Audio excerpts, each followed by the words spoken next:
नमस्कार दोस्तों, स्वागत है आपका हमारे channel target for IAS and BPSC with के। आज है 27 जुलाई 2022 और हम लोग डिस्कस करने वाले हैं आज का मध्य प्रदेश का करंट अफेयर। काफ़ी कुछ इंपॉर्टेंट होने वाला है आज के मध्य प्रदेश के करंट अफेयर में, जैसे कि मध्य प्रदेश के किस शहर की झील को मिला राम रस साइट का दर्जा। जी हाँ दोस्तों, मध्य प्रदेश में आपको समझना चाहिए काफ़ी कम ऐसी साइट्स हैं। जी हाँ दोस्तों, मध्य प्रदेश में केवल 2 राम रस साइट हैं और यह दूसरी राम रस साइट बन गई है। तो आप समझ सकते हैं कितना महत्वपूर्ण यह फैक्ट हो जाता है। Only 2 Ramsar site available in Madhya Pradesh. That is why this question is very very important types of question.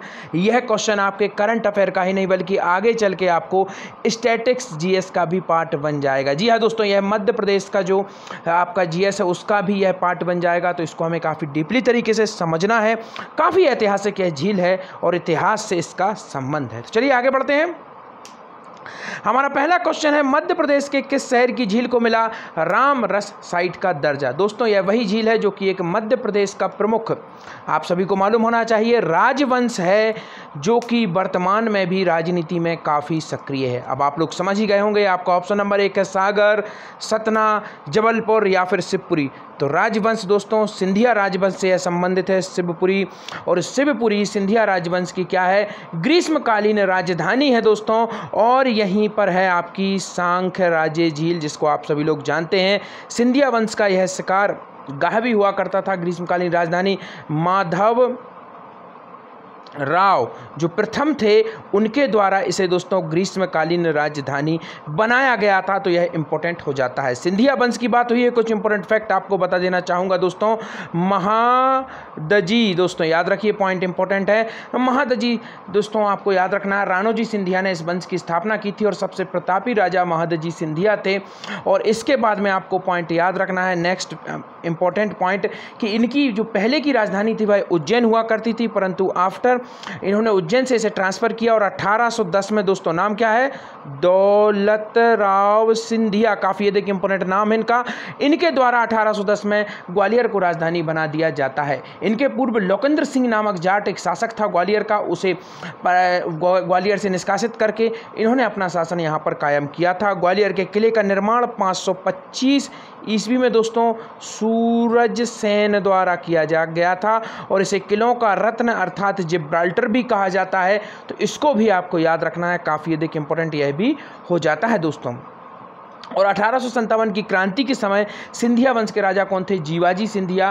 तो इनको भी आपको याद रखना है, काफ़ी अधिक इंपॉर्टेंट यह भी हो जाता है, जो कि इंपॉर्टेंट फैक्ट थे सिंधिया वंश से संबंधित मैंने आपको यहाँ पर बताए।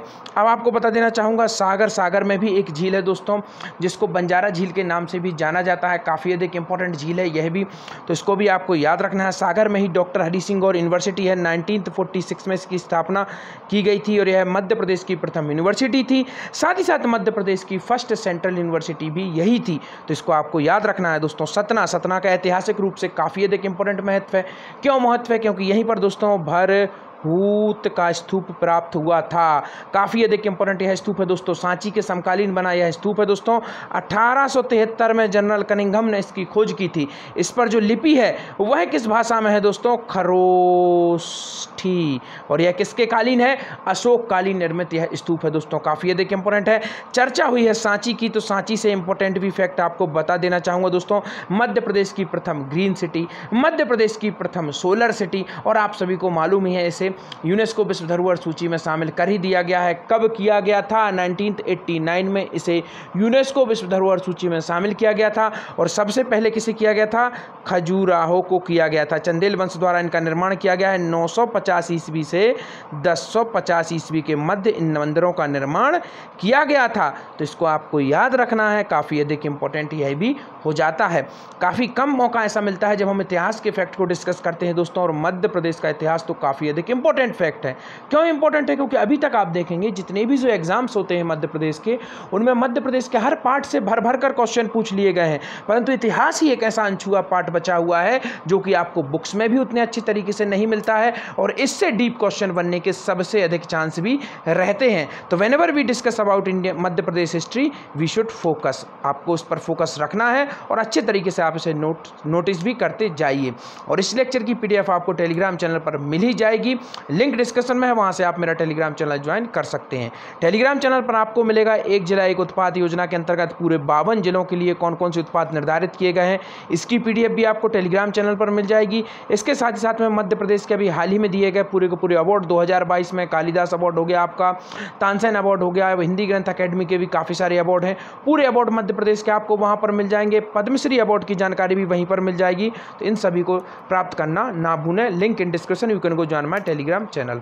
चलिए देखते हैं मध्य प्रदेश की प्रथम रामसर साइट किस शहर में है। तो आपको मालूम होना चाहिए मध्य प्रदेश में केवल और केवल 2 ऐसी साइट्स हैं, और पहली साइट अब हम डिस्कस करेंगे, दूसरी साइट को मैंने बता दिया है, शंकराजी झील, जो कि आपकी शिवपुरी में है। जॉर्ज कैसल भवन भी यहीं पर है। यह किसके अंतर्गत आती है? माधव राष्ट्रीय उद्यान है, वहां पर आती है। माधव राष्ट्रीय उद्यान की स्थापना कब हुई थी? 1958 में इसकी स्थापना हुई थी। इसको भी याद कर लीजिए, काफ़ी अधिक इंपॉर्टेंट यह भी हो जाता है क्योंकि यह नेशनल पार्क है। तो देखते हैं मध्य प्रदेश का प्रथम रामसर साइट किस शहर में है। आपका ऑप्शन नंबर 1 है सागर, सतना, भोपाल या फिर शिवपुरी। तो शिवपुरी तो हमने देख ही लिया है, तो यह तो हो गया। सतना के बारे में मैंने बता दिया है, यहाँ पर भी नहीं है, सागर में भी नहीं है। Right answer is Bhopal.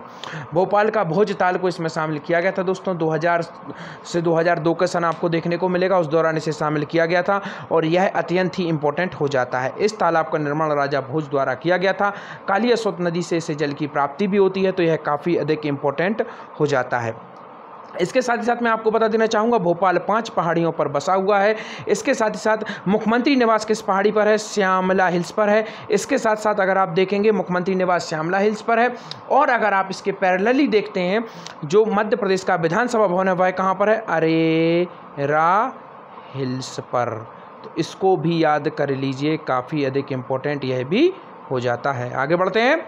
Shivpuri की शंख सागर झील को रामसर साइट का दर्जा मिलने पर सभी मध्य प्रदेश वासियों को हार्दिक बधाई है। मुख्यमंत्री शिवराज सिंह चौहान ने कहा यह मध्य प्रदेश में भोजताल के बाद दूसरी रामसर साइट है। तो इसलिए मैंने शुरू में बताया था in Madhya Pradesh there is only 2 Ramsar sites. तो एक हो गया आपका भोजताल और दूसरा हो गया शंख सागर झील। सिंधिया वंश से यह संबंधित है, तो इसको आपको याद रखना है। उल्लेखनीय है कि अब हम लोग देख लेते हैं वेटलैंड है क्या, पूरा का पूरा सिस्टम, रामसर साइट होता क्या है। तो देखते हैं। उल्लेखनीय है कि वेटलैंड संरक्षण के संबंध में ईरान का जो एक रामसर नगर था दोस्तों, यहाँ पर वर्ष 1971 में हुई एक अंतर्राष्ट्रीय संधि के आधार पर अंतर्राष्ट्रीय महत्व के जो वेटलैंड साइट्स होते हैं दोस्तों, उनकी सूची संधारित की जाती है। वेटलैंड जैव विविधता की दृष्टि से अत्यंत ही संवेदनशील क्षेत्र होते हैं। तो अब आप लोग समझ गए होंगे, यह जो रामसर नाम इसे दिया गया है, रामसर साइट नाम दिया जाता है, ईरान का यह एक शहर है और यहाँ पर 1971 में एक अंतर्राष्ट्रीय संधि हुई थी, जिसके आधार पर यह विभिन्न प्रकार की सूचियां निकाली जाती हैं जो कि अत्यंत ही संवेदनशील होती हैं आपकी किसके लिए? बायोडाइवर्सिटी के लिए। आगे बढ़ते हैं। मध्य प्रदेश के कौन से शिक्षा बोर्ड को बेस्ट एम्प्लॉयर ब्रांड अवार्ड से सम्मानित किया गया है? आपका ऑप्शन नंबर 1 है मध्य प्रदेश शिक्षा बोर्ड, राज्य मुक्त स्कूल शिक्षा बोर्ड, हिंदी ग्रंथ अकेडमी या फिर इनमें से कोई नहीं। इसका राइट आंसर है दोस्तों राज्य मुक्त स्कूल शिक्षा बोर्ड, जिसे हम लोग ओपन स्कूल के नाम से भी जानते हैं। काफ़ी सारे विद्यार्थी जो कि रेगुलर बेसिस पर मध्य प्रदेश बोर्ड के माध्यम से परीक्षाएं पास नहीं कर पाते हैं, वह ओपन जो बोर्ड स्कूल है उसके माध्यम से अपनी परीक्षाएं पास करते हैं, और इसी को दोस्तों इसे राज्य मुक्त स्कूल शिक्षा बोर्ड भी कहा जाता है, और इसी को अभी दिया गया है कॉम्बेट्स एम्प्लॉयर ब्रांड अवार्ड। तो आप समझ सकते हैं काफ़ी अधिक इंपॉर्टेंट यह हो जाता है। हिंदी ग्रंथ अकेडमी दोस्तों मध्य प्रदेश की एक प्रमुख अकेडमी है। 1969 में इसकी स्थापना हुई थी। साहित्य अकेडमी 1954 और कला अकेडमी 1952। याद रख लीजिए, काफ़ी अधिक इंपॉर्टेंट है। इनकी स्थापना इस सन में हुई थी। इनसे क्वेश्चन डायरेक्ट बन जाते हैं। आगे बढ़ते हैं। मध्य प्रदेश राज्य मुक्त स्कूल शिक्षा बोर्ड को दोस्तों किस वर्ष मिल चुका है ISO प्रमाण? तो इसे ISO प्रमाण पत्र भी मिल चुका है। तो किस वर्ष में मिला है? करंट का फैक्ट है दोस्तों, तो इसी वर्ष में ही मिलेगा 2022 में, इसलिए मैंने इसको भी यहाँ पर डिस्कस कर लिया। तो याद करिए यह अवार्ड और इसके साथ ISO प्रमाण पत्र भी इसे मिल चुका है। देखते हैं क्या है पूरी न्यूज। मध्य प्रदेश राज्य मुक्त स्कूल शिक्षा बोर्ड ने विगत समय में किए गए नवाचारों को काफ़ी प्रसिद्धि पाई है। शिक्षा बोर्ड को वर्ष 2018 में निगम मंडलों की श्रेणी में दोस्तों सर्वश्रेष्ठ कार्यालय का अवार्ड मिला था। इसके साथ ही साथ में दोस्तों शिक्षा बोर्ड को 2022 में आईएसओ प्रमाण पत्र भी मिल चुका है और अभी हाल ही में राज्य मुक्त स्कूल शिक्षा बोर्ड को बेस्ट एम्प्लॉयर ब्रांड अवार्ड दिया गया है और राज्य मंत्री परमार ने दी बधाई। दोस्तों यह राज्य शिक्षा मंत्री हैं। आगे बढ़ते हैं, मध्य प्रदेश के किस शहर में स्मार्ट मीटर प्रोजेक्ट का अवलोकन केंद्रीय दल ने किया? तो लगातार चर्चा में मध्य प्रदेश के किस शहर के स्मार्ट मीटर हैं? इंदौर के। स्मार्ट सिटी है ही, आप सभी को मालूम है। लगातार 5 बार स्वच्छता सर्वेक्षण का अवार्ड मिल चुका है, तो इसको आप याद रखिए। स्मार्ट सिटी का अवार्ड भी इसे ही मिला है। केंद्र सरकार के दल ने देखा स्मार्ट सिटी का जो पूरा जो प्रोजेक्ट है स्मार्ट मीटर का, इसको इनके द्वारा देखा गया। आज के आपके क्वेश्चन, मध्य प्रदेश के किस प्रदेश से आ रहे जंगली हाथियों और ग्रामीणों के बीच संघर्ष रोकने होगा ड्रोन तकनीक का उपयोग। और नेक्स्ट क्वेश्चन है, मध्य प्रदेश का पहला 200 MBP ट्रांसफार्मर किस शहर में स्थापित किया गया? Thank you so much watching this video.